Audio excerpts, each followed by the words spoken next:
history of cricket down under Out. is as entertaining and unpredictable as an Australian cricket wicket. This historical journey Beautifully bowled. springs from the memories What a catch! of the world's cricketing elite Oh, what a magnificent innings. who have done battle on Australian soil. Doesn't get any better than that. These are the players' stories. Good heavens, what an astounding catch.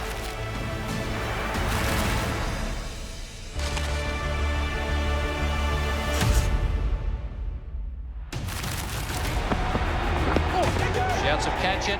Cricket in Australia in the 1990s Lipper. Shane Warne surprised us. produced some of the game's greatest thrillers. We're going to see McGrath having to face the music. The most heart-wrenching game that I've ever been involved in. It was grandstand theatre Oh, it's a nerve tingler here at Bellerive. with rivalries rich and rare. You don't come to Australia and not want to make the final. Here's a mix-up. There were classic cameos, 5 wickets for Tim May. That's lovely bowling from the off-spinner. scintillating spells, It's him. When our backs are against the wall, that's when we are most dangerous. contentious decisions, And he's gone. I don't think he even hit it. One run away from the tie. and the narrowest victory in Test match history. We'd gone from being out-and-out favourites to game on.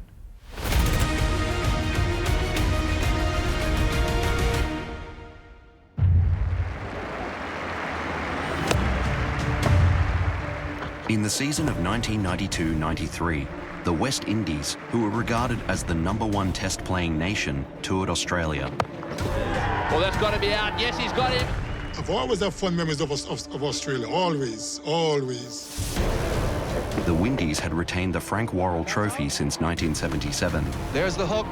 but the legendary team was now in a transition period. When we had all the big guns, everyone expected West Indies to win. And then after we lost Survive, Gordon Greenidge, and David Dujon at the same time, no one gave us a chance to beat a powerful Australian team. The hosts, on the other hand, were steadily building momentum. Oh, that's got him now. 92-93 was always going to be a big series because we felt that we'd built up through 89 Ashes. 2 or 3 years later, we're now playing the Windies. That's a good shot. With Captain Alan Border at the helm, they had won the Ashes in England in '89 and gone on to win 10 out of 22 tests to kickstart the 90s. I think everyone thought that the big mountain to climb was to beat the West Indies. On the 92-93 tour, Australia and the West Indies played 5 test matches. By that stage, Lara was playing, Keith Atherton, Richie Richardson was still there, Desi Haynes, I think, was still playing. And they're bowling Courtney Walsh, Curtly Ambrose, Ian Bishop. Oh, it's in the air. He's got him. Taylor's out. They were good because they were feared.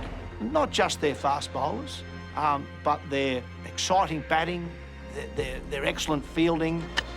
And taken. No matter what situation in the game, they had a belief that they could win from that position. In the first test in Brisbane, the insuppressible Windies held on for a draw. Oh dear, he survived.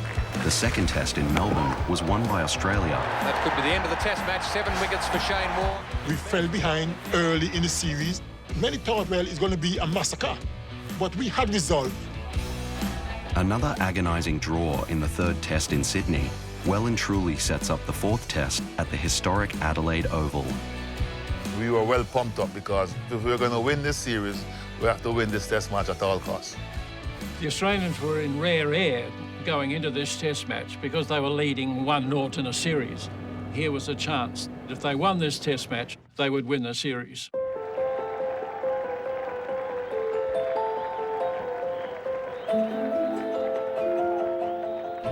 It's a wonderful ground to watch Test cricket from. Very humid, but if it breaks out sunny, it should be a very good day for batting. The West Indies win the toss and promptly elect to bat. It's a good shot. Openers Haynes and Simmons get off to a flying start, putting on 84.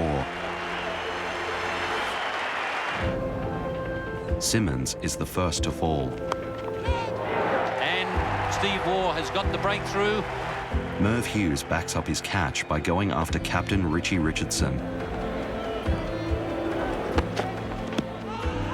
Shout from Merv, and he's been given. Merv knocks them over day one because he, in a way, epitomised that side. He wanted to win. Despite Lara making a half-century, the West Indian batters struggled to get on top of the Aussie attack. Drives and he's out. I can tell you that is one of the best dismissals you will see. Gone! Yes, caught behind, beautifully bowled. And the West Indies crash to 5 for 134. Before the lower order tumbles with Junior Murray stranded on 49 not out. The visitors are all out for 252. Yes, a good comeback here by Australia. West Indies were sitting comfortable at 84 without loss, and they have struck back. Merv Hughes, the man, getting 5 wickets. Anytime you take 5 wickets against the West Indies, like you give yourself a pat in the back. Australia have started well, but it's now up to David Boon and Mark Taylor to take guard against the most terrifying attack in world cricket. Mark Taylor, this season has been struggling just a little. That was the West Indies. You might be able to knock them over, but then they'll come and knock you over. When our backs are against the wall, you know, that's when we are most dangerous. You know, we have to come out fighting. Warne, well caught by Carl Hooper. Mark Taylor goes for 1. Australia 1 for 1. Taylor's early departure brings Justin Langer to the crease on debut and under immense pressure. Justin Langer taking guard for the first time in a test match, 22 years of age. We knew Lang, but not that well. And we thought, you know, tough little kid from WA, let's see how he goes. Hits him on the helmet. That's not out, that's a bit of a nasty one. The first ball he faced in Test cricket, he got hit in the lid and got wobbly feet. Certainly stopped him. He's not sure where he is. He's in a bit of trouble. And this is where David Boon needs to get down there quickly and steady him down. With him, what's your name? Where are you? What day is it? I'm sure it worried him, but it didn't worry him enough that he was going to come off. He was tough, real tough. First runs for Justin Langer in Test cricket. Single. Langer's not the only one to bear the brunt of the Windies bowling. Boon on the arm, that's a very bad one. He could be in a bit of trouble here. I don't sledge. That's not my game. We as West Indians don't do that. I've always felt that having that 5.5 ounces in my hand is enough to intimidate or to, you know, to stamp my authority on the players. And my steer is something that is part of my game. After Boon was hit, there was a sense that it rattled the dressing room to see, you know, this hard, tough, resilient man cowed like that by Ambrose. The Ambrose effect annihilates the top order. Out! He's gone for a duck, second ball. It's 2 for 16. Gone! Caught behind! When Langer falls, with Boon already retired hurt, the score of 3 for 46 is effectively 4 for 46, and it's up to Steve Waugh to salvage the innings. That's well played. I've got the highest respect for Steve Waugh. When it comes to a big heart and sheer determination, there's none better. It was relentless. There was just 4 quicks at you the whole time. And there weren't restrictions on bounces, so they could bowl 3 or 4 bounces and over. At 3 for 100, Steve Waugh and AB have built a 50-run partnership. Border cuts beautifully. It was well known there was always a vulnerability. If Border or Steve Waugh would fail, the Australians were extremely vulnerable. The Australians need to be wary. In the air and out. Quarter-second slip. As Ambrose has the bit between his teeth. In the air, and that's another one. He's gone. Healy going for the wide one. Oh, that's out. caught behind. Big nick there. Stephen Waugh has gone as well. The score is 6 for 112, and Hughes is in the middle with David Boon returning from injury. It's well hit and it's cleared the boundary. Irv could give it a real whack, as he did on this occasion, for a very useful 43, which brought the two teams a lot closer together. Merv's rescue mission helps Australia to a total of 213. To top score in an innings for Australia, like, I just think... With a first innings lead of 39, West Indies openers Haynes and Simmons once again start aggressively. He's hit that one right into the gap and it's gone to the fence very quickly. And over the top. Well, he's certainly having a go from the word go. Australian quick Craig McDermott then changes the momentum. And Desmond Haynes has gone. Well done. He deserves that, McDermott. He's bowled a very, very good spell here. In trouble at 2 for 49, skipper Richie Richardson begins to flay the Australian attack. Richardson doesn't mind playing a hook shot. Whenever Richie scores run, he normally gets it quickly as well. He was our #1 batter and captain that we looked up to highly. But the middle order What a catch! Lara took him on. collapse around him. Gone! Fine bowling by McDermott. Good catching by Healy. There goes Craig McDermott. Hooper and Richardson put on 40 before the match is turned completely on its head when off-spinner Tim May is thrown the ball on his home ground. It's in the air. Big Merv won't drop this. He's a great fieldsman. He's gone. He was a fine bowler, fine off-spin bowler. Accurate. Gone. Yes, beautiful catch. Good thinker of the game. Would try a few things. And he's out again, yes. Ambrose is gone. I think that is why he was successful as an off-spin bowler and a great fall for Warne. In the air. And out. And that day was probably his finest. And that's gone. 5 wickets for Tim May. That's lovely bowling from the off-spinner. May's career-defining spell of 5 for 9 sees the Windies all out for just 146. It's been a thriller so far, and we're in for a very good day today with the Australians needing 186 to win. The West Indians, in turn, need 10 wickets. We knew it was going to be really, really hard for us, but we were confident that if we nip out a few wickets early and cheaply, we have a good chance of winning the game. Taylor and Boon are in the middle, ready for the Windies' onslaught. He's off the mark. Will he come back for the second? Yes, he will. Australia, no wicket for 3. Australia will have to beat us. We are not going to surrender or give it to them. To reach their target, Australia needs to start well, but David Boon's still nursing an injured elbow. Well, that's got to be out. Yes, he's got him. LBW, it's nipped back. And Mark Taylor is desperately out of form. And that's gone. That was a loud nick. Benjamin goes through, takes the wicket. It was a real disappointing game for me. And Mark Taylor has gone for 7. At 2 for 16, the Australian chase is in all sorts of trouble, but their determined debutant is digging in once more. Well, Justin Langer, the new batsman, and what a huge occasion this has been for him. He was smashed on the head in the first innings. Langer shows the grit and tenacity that will later become his trademark as a batsman. As debutant, he was the one that actually kept us in the game. Putting on a 38-run partnership with Mark Worrell. It's a great shot. Superb square drive. There's always going to be 4. Until the West Indies bowlers make a breakthrough right before lunch. Mark Worrell is the danger man and was the danger man for Australia. He can't believe it. After lunch, the West Indies spearhead begins another assault. Steve Waugh on strike. Shout of catch it. Oh, and Keith Atherton at the second grab. Oh. AB comes to the crease. Alan Border. Well, this wouldn't have been what he wanted. So we've always have this notion that you get rid of the captain early, the rest of the team may crumble.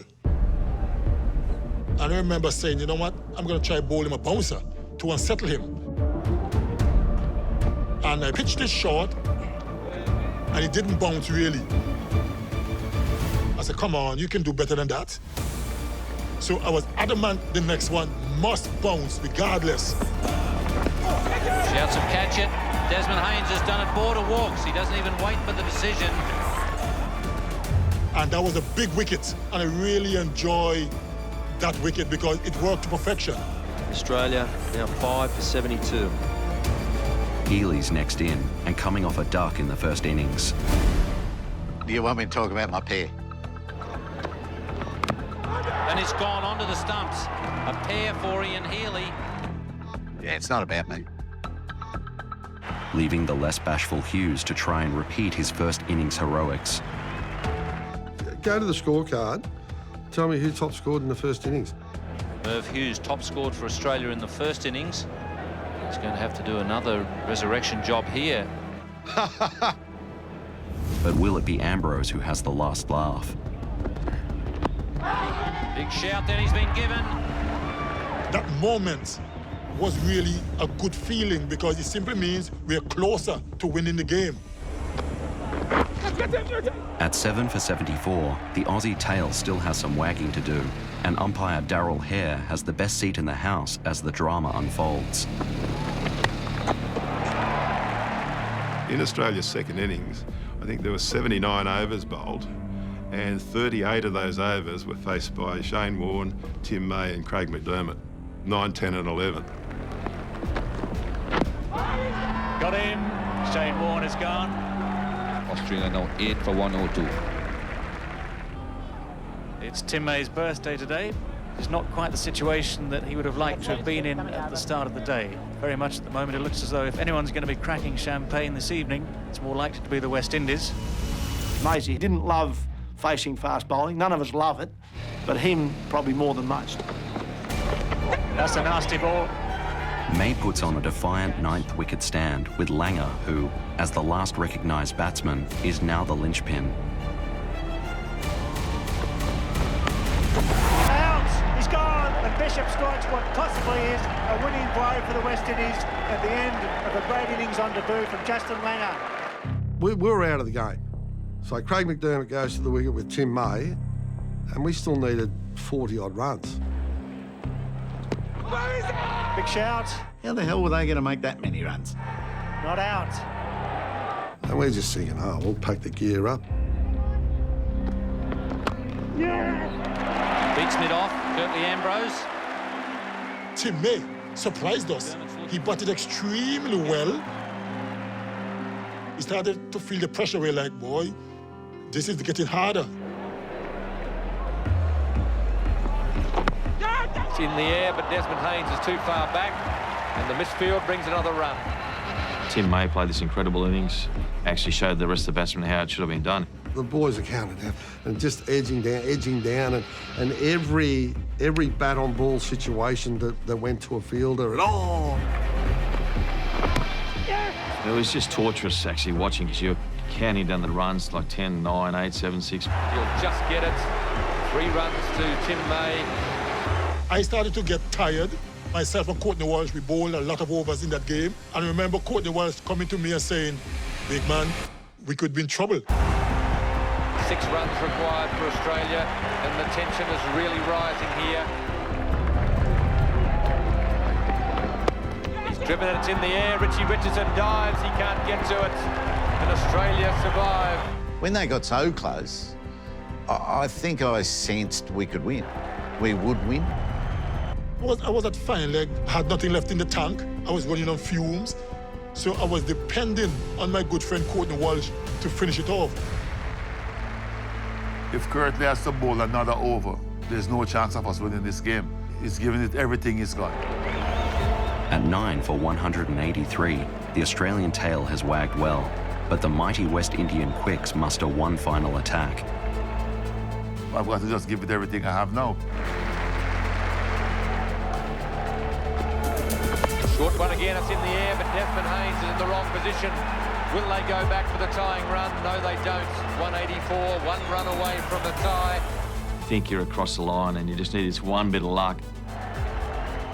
All I'm thinking, if we don't get him out now, the test match is over. It has to be one of the quickest delivery he can probably bowl.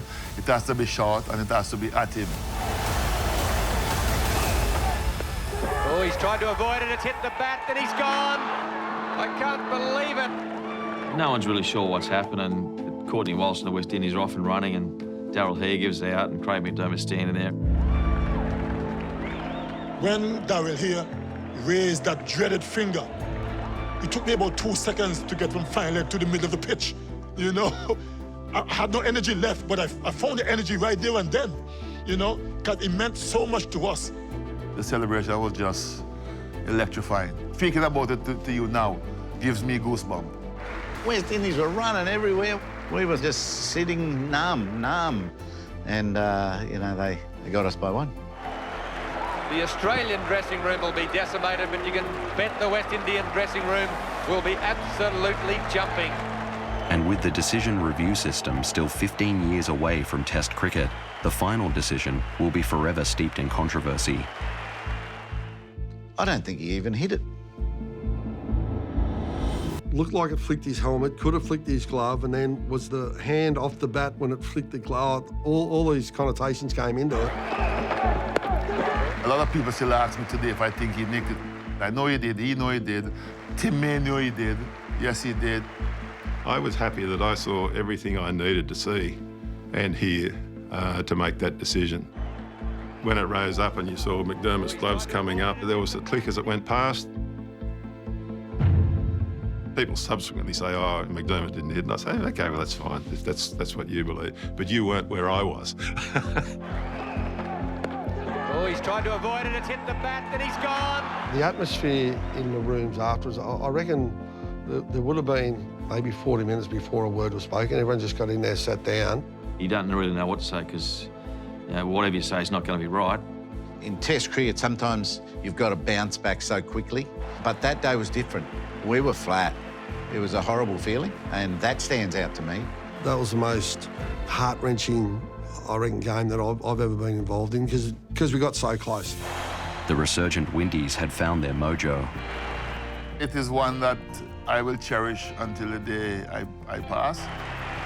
And they never looked back. And we said, you know what? Australia could be in trouble going to Perth. And we end up winning that game inside 3 days to win the series 2-1. Just 12 months later, the Australians were involved in one of the toughest Test series of the decade. He's got him.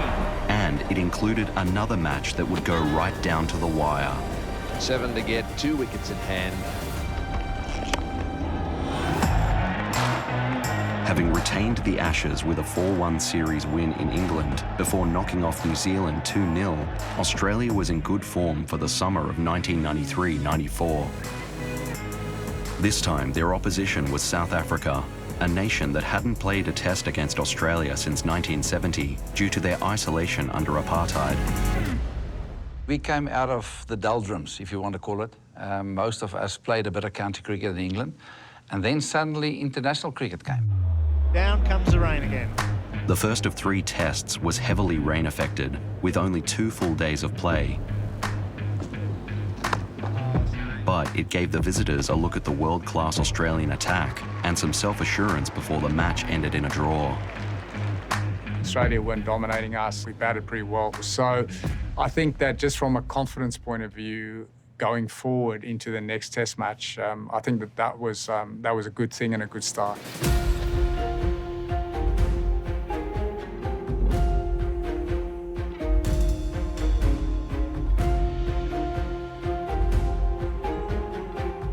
Vessels, who had played for Australia in the 1980s, wins the toss and elects to bat, knowing the pitch will deteriorate as the match goes on.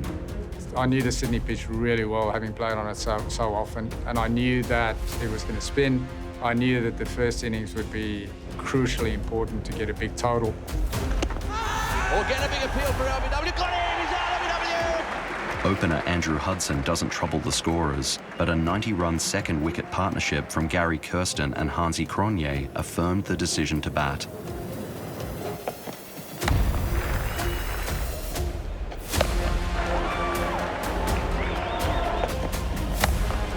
He's flayed that one over the top. At 1 for 91, Craig McDermott is looking to shift the momentum. And brilliant catch this time by Mark Worrell. Yeah, that's a good catch. That has gone at terrific pace. 2 for 91, and Daryl Cullinan is at the crease to face Shane Warne for the first time in a Test match. And Cullinan is straight onto it. That looked to me to be the one Warne shows them. You could almost pick that from up here. There it is, just pulled straight down. Cullinan was onto it. The South Africans rate Cullinan very highly. They say he's a good stroke maker. Flipper, and he's got him. And I think you can guarantee that Shane Warne has outthought him there. He bowled well. We probably didn't bat as well as we should have. 3 for 110, and Shane Warne has his tail up. Whip over close. Got him. Yes, beautifully bowled. He's got him. It's a good bit of work from Ian Healy. All of a sudden, it's 5 for 134, with Warne at his scintillating best. Shane Warne surprised us. He took 6 wickets in a row. That's a good catch. Shane Warne gets the outside edge. It's the wrong one. Full toss. He's hit it straight back to him.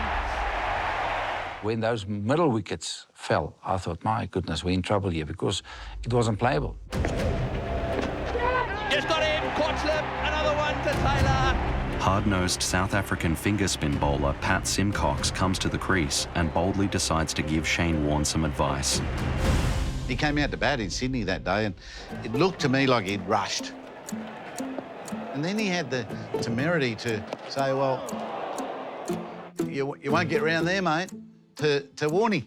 Like, hang on.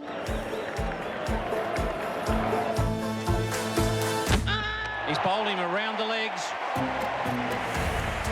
So he goaded Warne into getting him out like that.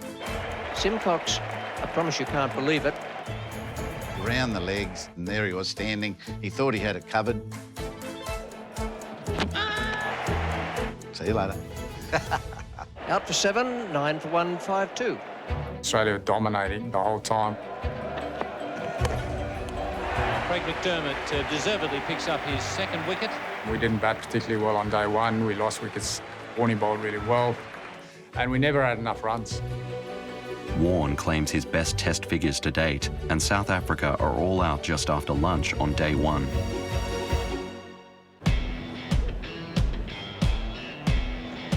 In reply, the South African pace attack fire up, looking for quick wickets before the close of play.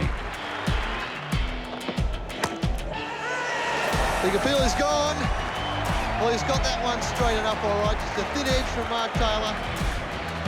Starting day 2 at 1 for 20, Michael Slater digs in. Losing partner Boon to the bowling of de Villiers and then Mark Waugh to Simcox before building a pugnacious 100-run partnership with AB.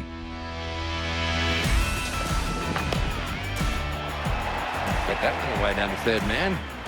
When Australia came into bat, they just steadily bowled and bowled and bowled a good lead. It's beautifully played. Got to go all the way this time. Australia are 3 for 147 and trailing by just 22 when the battle turns bloody. He's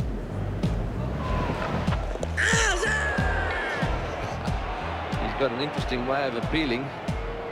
So Border's cut his eye. Going for the sweep shot there. That one's hit Border in the eye and it's opened him up. Look at the blood running down his face there. So Border might have to go and have something done about that. Oh, what a character, Pat Simcox. What a great bloke now. But at the time, he was narky, he was snarly, he was always full of comments. He was totally engaged as a cricketer. At 3 for 179, the match shifts back into the balance. Gone? Yes, good catch. Brilliant one-handed catch. So Border falls for 49. Slater is the sticking point for the South Africans. Got him, knocked him over. That's what they needed. Clean ball for 92, Slater. 5 for 179. It's a hard-fought contest, and the injuries mount up. Edged and down. That ball has split the webbing between his little finger, and you can't mess around with those. You've got to go and get them fixed up right away. I could see the bone, so it was a fracture and that webbing. It wasn't pretty. I was actually getting stitched up in the one change room, and Alan Border was getting stitched up in the other one at the same time. So it's one of those moments. On an increasingly dodgy deck, Damien Martin contributes a valuable half-century, but the tail fail, and Australia are knocked over for 292 with a lead of 123.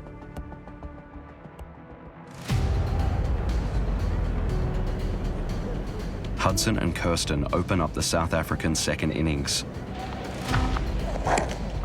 Beaten again, and he's gone. When Hudson fails again, the South Africans are determined to post a total for the Australians to chase. The crumbling Sydney wicket is making runs difficult, which bodes well for the South African bowling attack. It became pretty clear then that this was going to be a war of attrition.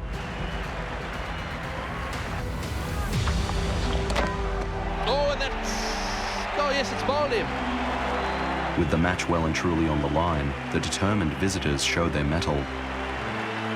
I then decided I was going to go in at number 4. I had injection, I couldn't really hold it back, but I thought, try to set an example if we're going to fight to the end here.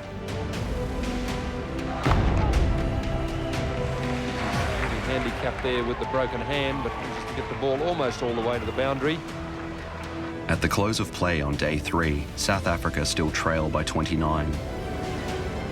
But their stoic captain and vice-captain have survived, and they have 8 wickets in hand. Day 4 doesn't start well for the visitors. Got him right through. Superb bowling. Then, Australia's blonde bowling prodigy takes the stage. You just always felt that if he gets one right, it's going to have your number on it. And he's got him as well. That's a beauty, playing against the spin. His ability to spin and control the amount of spin that he was getting was incredible. 4 for 107, and Cullinan walks to the crease. After setting him up so well in the first innings, the question is, has Warne got into his head? There's always a feeling of anticipation when Warne is bowling to Cullinan. When will the flipper come?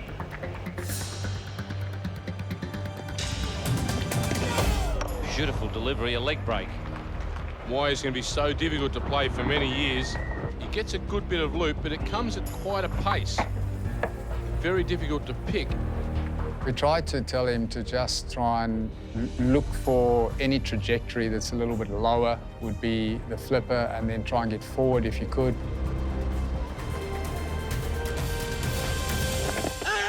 Big shout, and he's gone. I don't think he ever worked out how to deal with it. Quicker delivery has got right through Daryl Cullinan. At 5 for 110, the South Africans still trail Australia's first innings total. In desperate need of a counter-attack, their most innovative batsman steps up to the plate. It's an obvious wrong one, and it's dealt with the way all tosses should be. Jonty batted really well. He was pushing gaps and running hard, and making sure he was getting every run for what he'd hit. A good shot. But I think he probably pulled out a couple of his hockey shots. With wickets falling all around him, Rhodes puts on 76 and gets the visitors to a total of 239 with a lead of 116. If you've got 3 figures to defend, you've got a chance. Not a good one, but there is a chance. We were looking like we were going to win the game on day 4.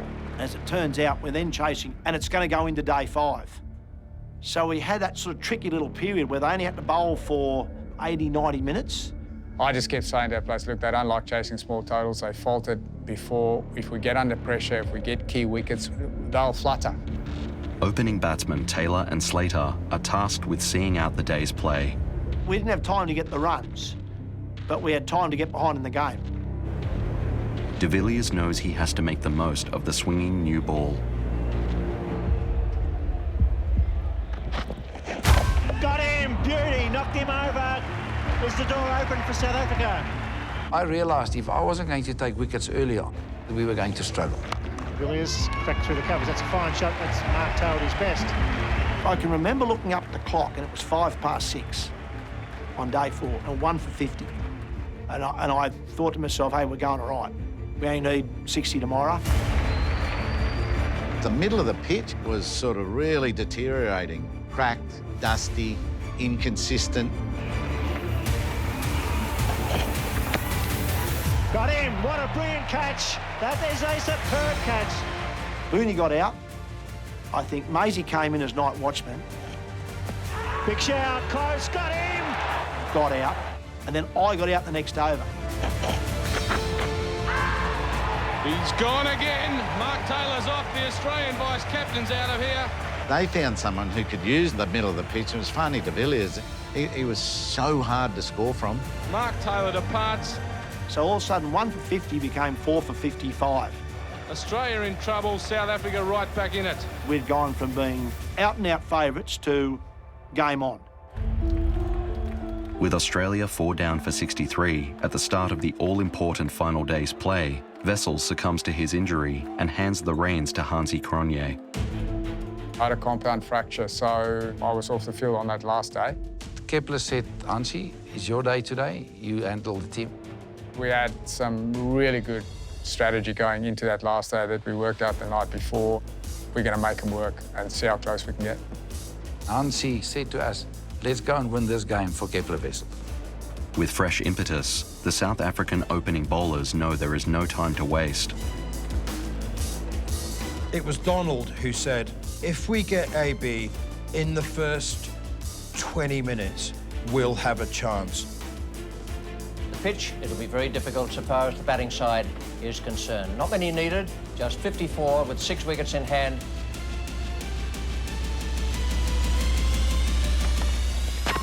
Oh, and he's bowled him. Border's gone, he left that one. Donald just got one to come back on him a bit. He let it go and it clipped the top of our stump. That wicket was what they needed badly and what we didn't. In that moment, I think everybody started to believe it was possible. 5 down, needing 54 for victory, the odds are still slightly in the Australians' favour, with Martin and Mark Waugh at the crease.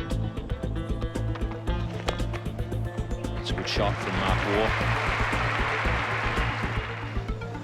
What a contest we have here today.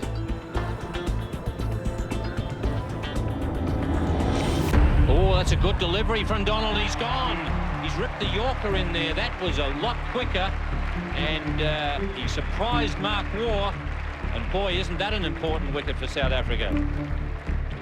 That's when I started sniffing the possibility of winning. 6 down. I thought that we've got a chance. I know when I went out to bat, I felt the presence of the South Africans in the field.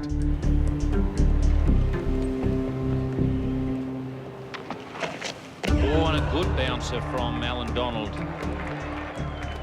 Cronje really doing a very good job as captain. I'm frightened to spend a bit of time with these bowlers. De Villiers has bowled without a break on the final day, and he's pushing on for his captain. He's got him. He's knocked it on, attempting to guide that ball away through the offside field. So Fanie de Villiers has got his first 5-for in Test cricket. This game just tips slightly in South Africa's favour right now. With the pressure mounting, the match could come down to some quick thinking from either side. Huge tension. They were running out of options. Damien Martin getting the single. In fact, they may even think about 2. That's well run. What a hurry! He's gone. A direct hit. Warne tried to do a second run from within a circle. That's the pressure that they experience. That's got rid of Shane Warne, and everything going exactly right for the South African captain, Hansie Cronje, the man with the direct hit. South Africa have taken an incredible 8 for 75 and are just 2 wickets away from a stunning victory. As for the Australians, they still need 41 and have found themselves in an all too familiar position. Craig McDermott will know all about this situation. Last season, 42 to win it when he came in against the West Indies. West Indies finished up winning that by 1 run. And McDermott has decided to do the right thing. Get some boundaries and bring that tally down quickly. That's good thinking. Donald said, look out for McDermott because he won't be afraid to hit the ball in the air. McDermott's courageous hitting, in partnership with Martin, takes the score from 8 for 75 to 110. He's got to go at that one, and he's hit it down the ground. Just 7 shy of South Africa's total. Got him, yes, straight to cover, that's it. Damian Martin has gone for the drive, he's hit it straight to cover, and the South Africans are all over each other. And now the door has opened for South Africa with McGrath having to come in and face Alan Donald. The rejuvenated Test nation can sense victory. He looks as white as a sheet to me. But the defiant Australians desperately try to stop history repeating. Well played, right up in the block hole, he's got one. So 9 for 111 now, and we're going to see McGrath having to face the music.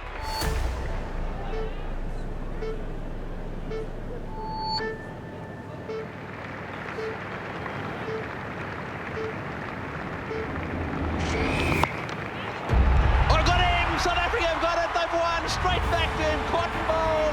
What a game for the Villiers. He's taken the catch. What a victory. When the players ran onto the field and obviously picked me on the shoulders, and the nicety of that is special, but it was an emotion of relief, actually impossible relief that we all experienced. It was a 3-match series and we were 1-0 up with 1 to go, so we couldn't lose it. From a South African point of view, it was a victory that everybody really savoured.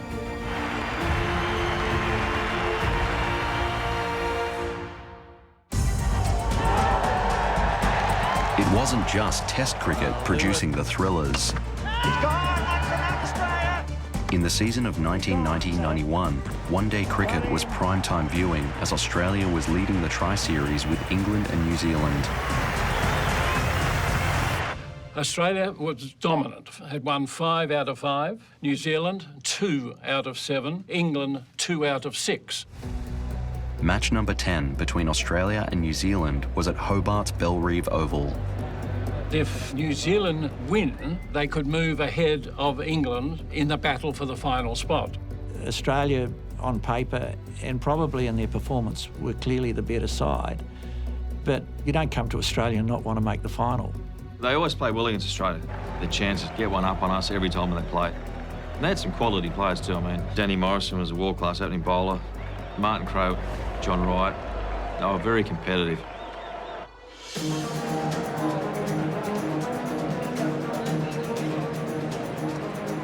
Alan Border wins the toss and sends the visitors in with John Wright and captain Martin Crowe to face the new ball. Martin Crowe opened with me, which I enjoyed because he was a great player to bat with. My strategy was give him as much strike as possible. Martin Crowe was the key for New Zealand. Martin Crowe was probably as good a batsman as anyone in the world. Amazing player. It's a magnificent shot. On this occasion, Wright takes on the role of aggressor. Well, that's a good shot. Magnificently played. While Terry Alderman is working on danger man Crowe. Terry was a very intelligent bowler, very astute on working out batsmen, setting players up, drawing them outside off stump, and then bringing that one back in, you know, for the LBW. Oh, big appeal there. He's got him out LBW. I thought he might have hit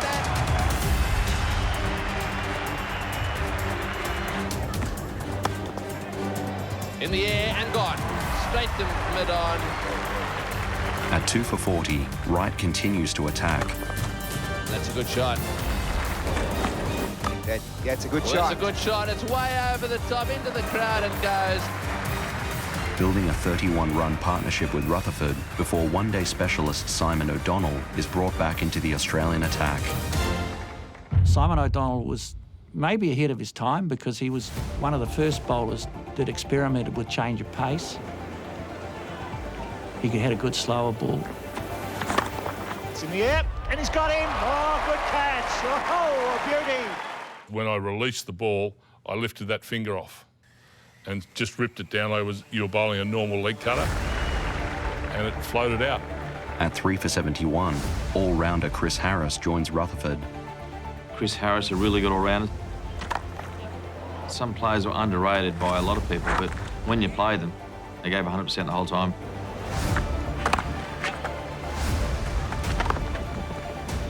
And the visitors scrapped their way past 100. After 32 overs, that's slow going. Until AB is given an opportunity to pounce. And here's a mix-up border. Dead-eyed Dick has done it again. What a mix-up. That really was the yes-no wait. Oh, I'm sorry, pal. Economical fast bowler Bruce Reid further tightens the screws. And a big shout there. Umpire Timmins signals that Chris Harris is out. 5 for 112, and the Kiwis have just over 10 overs remaining to try and post a total they can defend. Brian Young is the new batsman in for New Zealand. We'd have those partnerships where you got two guys you hadn't heard a lot about that would battle away. It's a good shot straight over the top. They were fighters. And into the fence. Roddy Latham had played a lot of top rugby. Latham and keeper Brian Young combined for the best partnership of the match. It's a big hit. 57, this partnership, off just 60 balls. Let's whack that one. Jones has got it. Yes, he has. A beautiful pair of hands. New Zealand limps to 6 for 179, in need of a big final over. Gone. With a bit of luck. Oh, he missed it and gives away a run. And some power hitting. It's a big hit. They post a respectable 6 for 194. Young not out 41, Petrie not out 6. Good recovery in by the lower order batsman. We thought, well, it's probably not enough, to be honest, but if we can get early wickets, we've got a chance. Opening the batting for Australia are David Boon and Jeff Marsh. The asking rate is fractionally under 4 per over.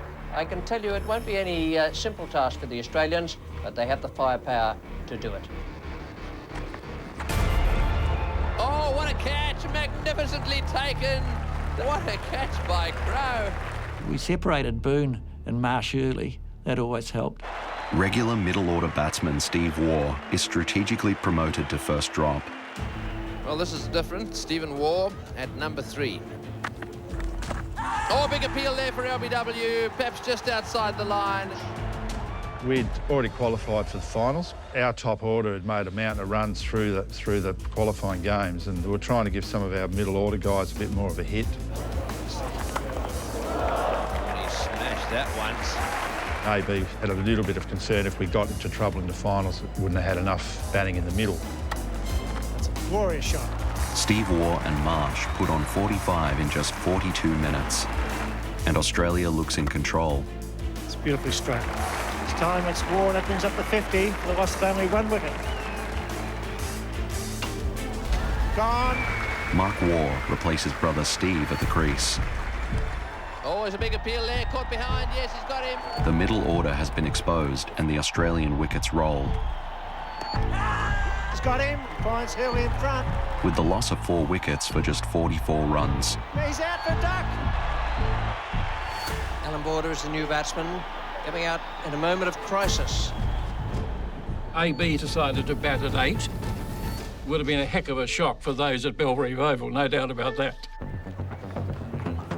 Coming in at number 8, Border's batting order reshuffle has come back to bite him. Oh, there's a mix-up here. And could this be out? Yes, he's got him. And the mistakes keep coming. No, it could be out. He's out, yes! Border's run out, backing up too much. A brilliant piece of work. When we ran Alan Border out, I think we thought then that maybe we got a chance. So the 8th wicket is down for 177. Terry Alderman makes his way to the wicket. Back in those times, the tail ends were almost an afterthought. They didn't bat much, particularly in a one day.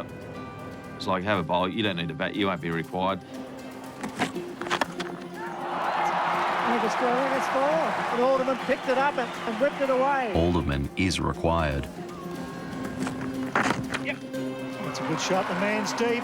But the Kiwis are cutting off runs like their lives depend on it. It's gone!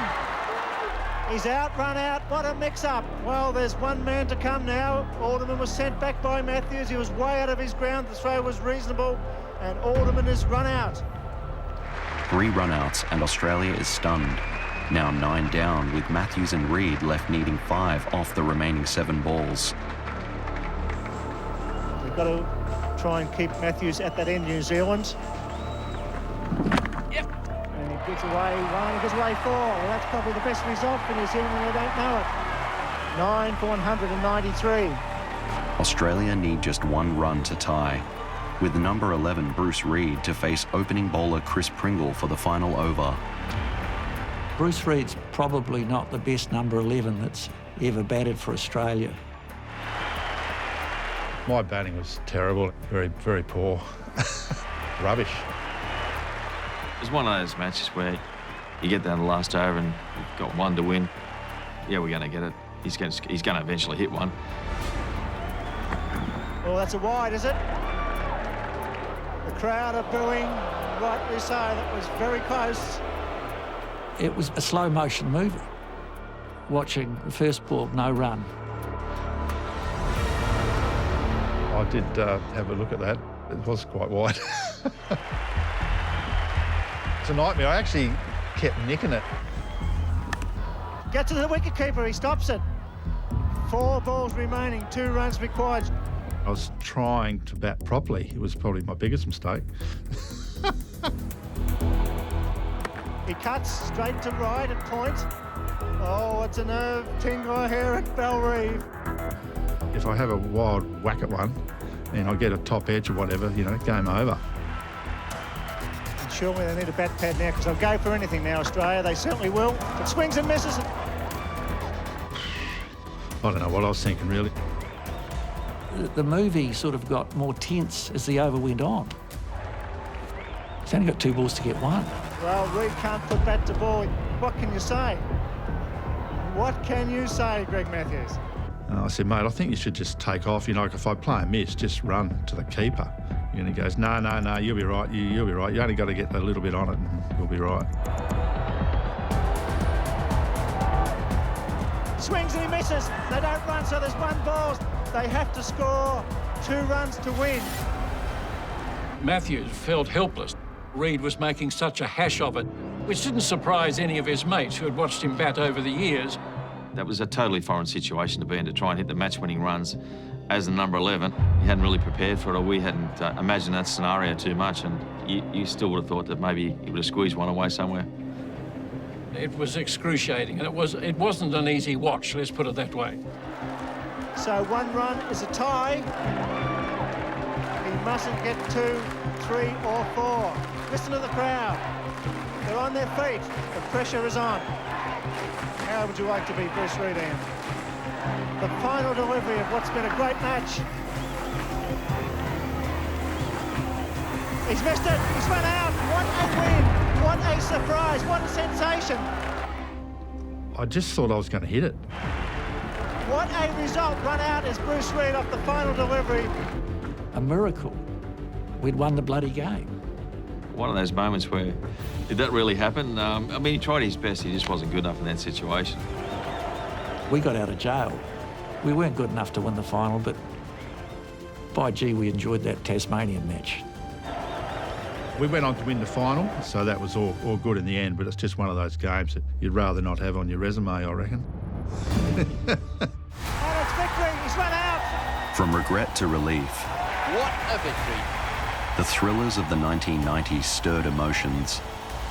What a win. What a surprise. What a sensation.